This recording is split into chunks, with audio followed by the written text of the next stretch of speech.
மதுபோதையில் car ஓட்டிச் சென்று போலீசார் வாகனம் மீது மோதிய நடிகர் அருண் விஜயை போலீசார் ஜாமீனில் விடுவித்தனர்.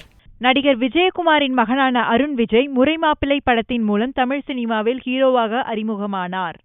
ஆனாலும் சமீப காலமாக சினிமா படங்களில் புதிய வாய்ப்பின்றி இருந்தார். இவர் வெள்ளியன்று மாலை ராதிகாவின் மகளின் திருமண வரவேற்பு நிகழ்ச்சியில் கலந்து கொண்டு நள்ளிரவில் காரில் வீடு திரும்பினார். குடிபோதையில் காரை அதிவேகமாக ஓட்டிச் சென்ற அவர் சென்னை நுங்கம்பாக்கம் பகுதியில் பாதுகாப்புக்காக நின்றிருந்த போலீசார் வாகனம் மீது மோதினார். இந்த விபத்தில் போலீஸ் வாகனம் சேதமடைந்தது.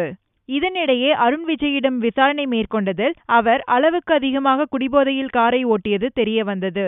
இதையடுத்து சென்னை பாண்டிபஜார் போலீசார் அருண் விஜயை கைது செய்து அவர் மீது குடிபோதையில் வாகனம் ஓட்டியது மற்றும் விபத்து ஏற்படுத்தியது ஆகிய இரு பிரிவுகளின் கீழ் வழக்கு பதிவு செய்தனர்.